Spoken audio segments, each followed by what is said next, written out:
Hello అందరికీ welcome back to Anu KR blogs. నేను మీ అనురాధ. ఈరోజు మన ఛానల్లో రెసిపీ వచ్చేసి జొన్న పిండితో హెల్తీగా ప్రిపేర్ చేసుకునే ఒక బ్రేక్ఫాస్ట్ రెసిపీని చూపించబోతున్నాను. వెయిట్ లాస్ అవ్వాలి అనుకున్నా, హెల్తీగా తినాలి అనుకున్నా ఈ రెసిపీని ఖచ్చితంగా ప్రిపేర్ చేసుకోండి. ఎలా చేయాలో ప్రాసెస్ చూసేద్దాం. ఒక మిక్సింగ్ బౌల్లోకి 1 కప్పు వరకు జొన్న పిండిని యాడ్ చేసుకుంటున్నాను.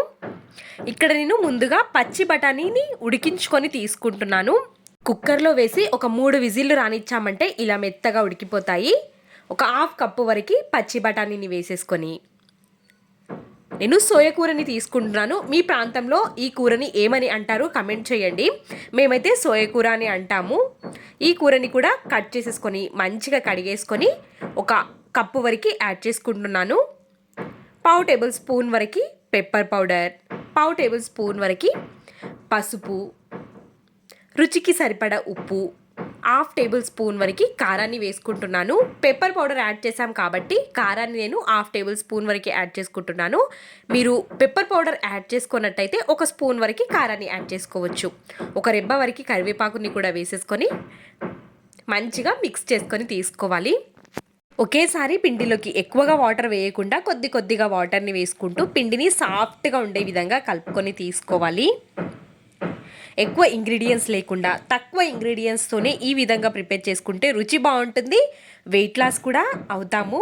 ఈ విధంగా పిండిని ప్రిపేర్ చేసేసుకొని ఒక పక్క నుంచేసి ఒక కవర్ని కానీ కాటన్ క్లాత్ని కానీ వాటర్లో ముంచేసుకొని తీసుకోవాలి. కవర్ పైకి 1 స్పూన్ వరకు ఆయిల్ని వేసి పిండిలో నుంచి ఒక ముద్ద వరకు పిండిని తీసేసుకొని కవర్ పైన పెట్టేసుకొని నెమ్మదిగా నొక్కుకొని తీసుకోవాలి.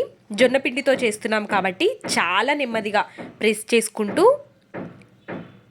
ఈ అప్పంని ప్రిపేర్ చేసుకోవాలి.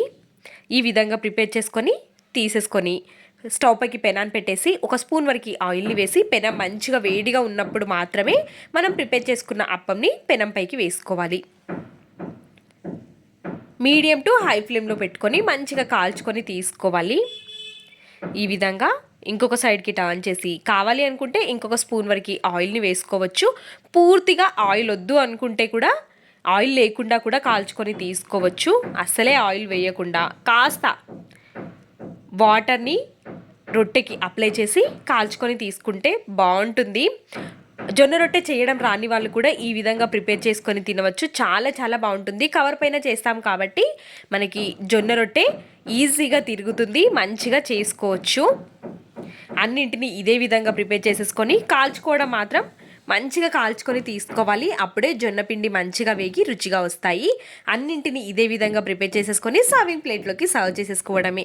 ఈ రెసిపీని మనం ఉత్తిది కానీ పెరుగుతో తిన్నా చాలా బాగుంటుంది. నైట్ డిన్నర్లోకి కానీ బ్రేక్ఫాస్ట్గా కానీ ప్రిపేర్ చేసుకోండి. 5 to 10 మినిట్స్లోనే ఈ రెసిపీ ప్రిపేర్ చేసుకోవడం అయిపోతుంది. చాలా బాగుంటుంది. ఈజీ రెసిపీ, పొట్ట లైట్గా చాలా కమ్మగా ఉంటుంది. తప్పకుండా ట్రై చేయండి. Thanks for watching.